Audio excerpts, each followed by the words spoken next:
हमारे साथी गुफरान के पास कुछ महत्वपूर्ण सूचनाएं आई हैं। क्या है सूचनाएं गुफरान? देखिए, बड़ी जानकारी यह है कि मुस्लिम पक्ष की जो पिटीशन है वो खारिज हो गई है। कोर्ट ने खारिज कर दी है। मुस्लिम पक्ष को यहां से झटका लगा है। ये सबसे बड़ी खबर, बिल्कुल पिटीशन खारिज हो गई है। मुस्लिम पक्ष की सबसे बड़ी खबर आज की, पिटीशन खारिज हो गई है। बिल्कुल, मुस्लिम पक्ष की जो पिटीशन है वो कोर्ट ने खारिज कर दी है। सिविल वाद की जो पोषणीयता को चुनौती देने वाली उनकी याचिका थी, कोर्ट ने उसमें जो दलीलें थी मुस्लिम पक्ष की उसको नहीं माना है। सीधे तौर पर मुस्लिम पक्ष के लिए ये हाई कोर्ट से एक बड़ा झटका है। इस बात की बहुत उम्मीद थी क्योंकि जो तमाम तर्क थे, तो जो तमाम एविडेंस थे, तमाम जो साक्ष्य थे, उन बातों को रखा गया था कोर्ट के सामने और कोर्ट से अब झटका लगा है मुस्लिम पक्ष को। निश्चित तौर पर उनके लिए ये बड़ा झटका है। सीधे तौर पर कोर्ट ने सिविल वाद की जो पोषणीयता को लेकर के याचिका दाखिल की थी उसको कोर्ट ने खारिज कर दिया है। ये इस वक्त की बड़ी खबर है। यानी अब मुस्लिम पक्ष के सुप्रीम कोर्ट जाने की तैयारी शुरू हो जाएगी और आज जो अभी कुछ ही देर में सब बाहर आएंगे कोर्ट से और अपनी बातें रखेंगे, अपना पक्ष रखेंगे। बिल्कुल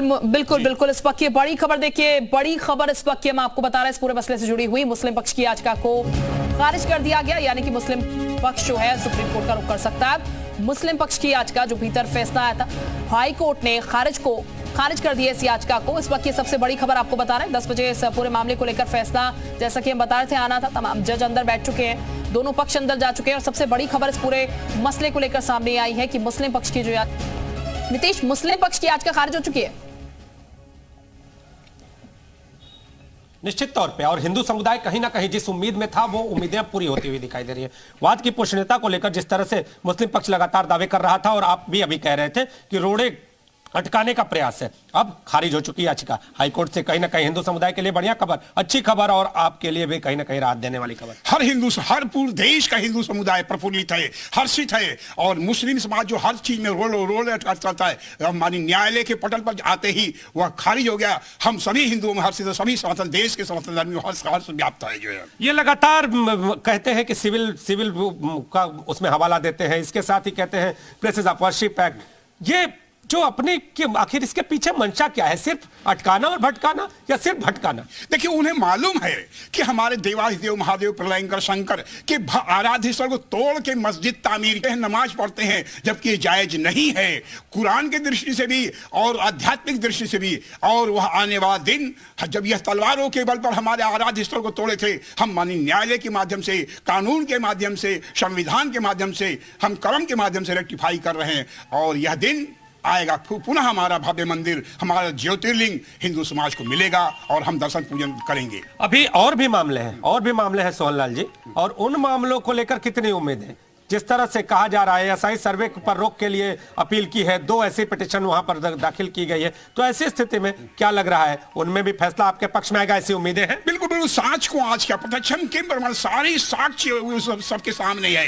जो 2022 में सर्वे हुआ, शंख चक्र गदा त्रिशूल ओम स्वस्तिक चिन्ह सबके सब उभर के सामने आ गए थे। और आज जब वैज्ञानिक प्रणाली से हुआ, सारे साक्ष्य जो जमीन के अंदर जो साक्ष्य थे सब उभर के निश्चित आए होंगे। जो भी होगा, जो ऊपर जो 16 अगस्त 1669 में औरंगजेब ने ऊपर जो 3 गुंबज बनाए थे उनका कार्बन डेटिंग उसका आयु निर्धारण हुआ होगा, और मंदिर के नींव के पत्थर को होगा, उसका भी कई हजार साल पहले उसका भी होगा। सारे के सारे जो वैज्ञानिक साक्ष्य हैं, जब जैसे ही न्यायमूर्ति के पटल पर रख दिया गया है, जैसे ही सबके सामने आएगा और दूध का दूध पानी की पानी तरह हो जाएगा। आप जिस तरह से एसआई सर्वे तो हो चुका, अब उसकी रिपोर्ट भी यहाँ पर दाखिल हो चुकी है, अब आप लोगों को रिपोर्ट मिलनी भी है, सार्वजनिक होनी है। अब ऐसी स्थिति में किन किस क्षेत्र का सर्वे का आदेश हुआ था? क्योंकि मुस्लिम समाज, लेकिन विवेक के पास इस वक्त कुछ जानकारी, विवेक का सीधे रुख करते हैं। विवेक बताइएगा।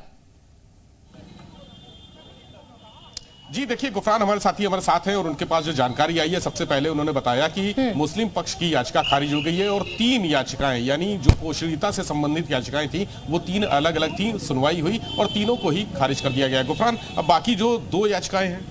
बिल्कुल, देखिए 2 याचिकाओं को लेकर के अभी जो ऑर्डर है वो विस्तृत तौर पर सामने नहीं आया है, लेकिन जो मुख्य तौर पर 3 पिटीशन थी वो सिविल वाद से की पोषणीयता से जुड़ी याचिकाएं थी। उन याचिकाओं को हाईकोर्ट ने रिजेक्ट कर दिया है। हाईकोर्ट ने जो मुस्लिम पक्ष पक्ष की दलीलें थी। मुस्लिम पक्ष का यह दावा था कि वर्सिप एक्ट 1991 का जो है वो उसका रूल 7 और 11 ये कहता है कि निचली अदालत यानी ट्रायल कोर्ट जो है उनको सिविल वाद से जुड़े खास करके जो प्लेसेस ऑफ वर्सिप एक्ट से जुड़े मामले हैं उनको सुनवाई का राइट नहीं है, उनको अधिकार नहीं है। इससे जुड़ा जो मामला था उसकी जो पिटीशन थी उसको हाईकोर्ट ने मुस्लिम पक्ष की जो दलीलें थी उसको खारिज कर दी है। सीधे तौर पर यह कह सकते हैं कि हिंदू पक्ष का जो दावा था, उनका जो तर्क था, उनकी तरफ से यह कहा गया था कि प्लेसेस ऑफ वर्शिप एक्ट का रूल 7 और 11 वहां लागू नहीं होता जहां आजादी के पहले के मामले जो डिस्प्यूटेड रहे हैं, चाहे धार्मिक प्लेसेस कोई भी रहे हों। जी, तो यही तर्क दिया था हिंदू पक्ष ने और उसी तर्क के आधार पर खारिज कर दी गई है। अब सर्वे के लिए जो याचिकाएं हैं, यानी 2 याचिकाएं सर्वे को लेकर हैं, उस पर अभी फैसला आना बाकी है। यानी जो जज अपना ऑर्डर पढ़ रहे हैं उन्होंने धीरे धीरे सबसे पहले लिस्टेड था मामला और सबसे पहले उन्होंने याचिकाओं को खारिज किया है। वो कर जो याचिकाएं दाखिल थी 3 वो खारिज हो गई हैं। अब जो अन्य 2 याचिकाएं हैं अंजुमन कमेटी की तरफ से और सुन्नी सेंट्रल वक्फ बोर्ड की तरफ से उस पर सुनवाई एक तरह से उसको फैसला पढ़ा जा रहा है। तो अभी कुछ ही मिनटों में वो फैसला भी सामने आ जाएगा और ये माना जा रहा है कि उसे भी खारिज कर दिया जाएगा। जिस तरह से पोषणीयता को लेकर याचिकाएं खारिज हुई हैं उस पर भी यही फैसला आ सकता है। हालांकि जो मुस्लिम पक्ष है वो अब तैयारी कर रहा है हाई कोर्ट के इस आदेश के खिलाफ सुप्रीम कोर्ट में जाने की। जैसा हमारे साथी गुफरान ने बताया भी कि आज जब वो विस्तृत ऑर्डर निकलेगा, उस विस्तृत ऑर्डर को पढ़ने के बाद उसकी जो कानूनी पेचीदगियां हैं वो जानने के बाद तैयारी की जाएगी। सुन्नी वक्फ बोर्ड अपनी तैयारी करेगा, अंजुमन कमेटी अपनी तैयारी करेगी और जो मुस्लिम पक्ष के तमाम अधिवक्ता हैं, एक पूरी उनकी जो लीगल टीम है, लीगल टीम पूरी जांच करने के बाद एक तैयारी करके कल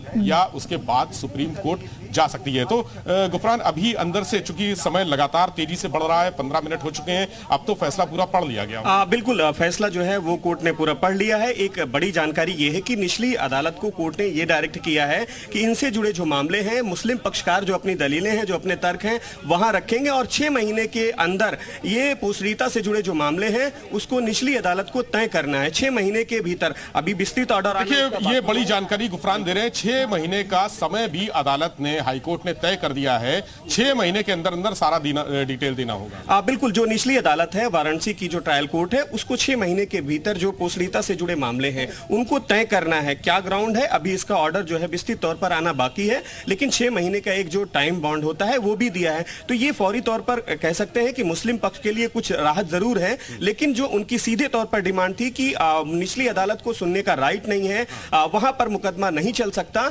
इस मांग को फिलहाल कोर्ट ने सीधे तौर पर हाईकोर्ट ने राहत नहीं दी है, उनकी इस डिमांड को खारिज किया है। लेकिन इतना जरूर कोर्ट ने कहा है कि निचली अदालत जाकर के जो अपनी बात है वहां वो रखेंगे और कोर्ट जो है 6 महीने के भीतर जो निचली अदालत है वाराणसी की वो उसकी जो 6 महीने के भीतर, यानी जो 91 से मामला चल रहा है 1991 से, उसके लिए अब समय तय हुआ है कि 6 महीने में सब बिल्कुल समय सीमा उसकी जो है वो तय कर दिया। 6 महीने का वक्त जो है कोर्ट ने वो निचली अदालत को दिया है। अब 6 महीने के भीतर वहां पूरी जो प्रोसीडिंग है वो चलेगी और वहां जो मुस्लिम पक्ष है वो अपनी दलीलें जो अपना जो पक्ष है वो कोर्ट के सामने रखेंगे। अब देखना होगा कि जब निचली अदालत में सुनवाई चलती है और 6 महीने के भीतर जब कोर्ट का जो निचली अदालत का जो ऑर्डर है वो आता है तो क्या कुछ आता है। तो ये बताइए गुफरान, अगर 6 महीने का वक्त अदालत ने तय किया है तो क्या इन परिस्थितियों के बाद मुस्लिम पक्ष अब सुप्रीम कोर्ट की तरफ रुख करेगा? देखिए अभी वो इंतजार करेगा 6 महीने का। देखिए अभी ये माना जा रहा है कि 6 महीने का वो वेट भी कर सकते हैं क्योंकि उनको निचली अदालत में जाने का जो हाई कोर्ट ने जो आदेश दिया है कि आप निचली अदालत जाइए, वहां अपनी बात रखिए और सीधे तौर पर कह सकते हैं कि हाई कोर्ट का ये डायरेक्शन है तो निचली अदालत जरूर उनकी जो मांगे हैं उसको सुनेगा। तो वहां जब अपनी बातें रखेंगे, अगर वहां वो सेटिस्फाई नहीं होते हैं किसी बात को लेकर के, उनको लगता है कि यहाँ उनकी बातें उस ढंग से नहीं मानी जा रही हैं, तब वो ऊपरी अदालत जा सकते हैं। तो अभी तो हाई कोर्ट ने उनको ये रास्ता जरूर दे दिया है कि वो निचली अदालत जाएं और वहां अपनी बातें रखें। तो अब देखना होगा कि इस पूरे मामले को लेकर के जब विस्तृत ऑर्डर आ जाएगा, एक लंबा ऑर्डर है, तो उसको पढ़ने के बाद ही जो मुस्लिम पक्ष है वो डिसाइड करेगा कि किस जगह पर उसको इस पूरे मामले को लेकर के जाना है। लेकिन हाईकोर्ट ने उसको निचली अदालत जाने का जो रास्ता है वो दिखाया है, कहा है कि वहां जाकर के आप अपनी बातें रखिए। जो आप कह रहे हैं कि सिविल वाद से जुड़ा जो मामला है उसको सुनने का राइट नहीं है, तो किस ग्राउंड पे नहीं है, वो तमाम जो विस्तृत चीजें हैं, तमाम जो उससे जुड़े दस्तावेज साक्ष्य हैं वो आप का भी जरा हम रोक लेते हैं। नीतीश, 6 महीने का वक्त मुस्लिम पक्ष को मिला है यहाँ पर, लेकिन याचिका जरूर उनकी खारिज कर दी गई है। थोड़ी निराशा यहाँ पर जरूर हाथ लगी है।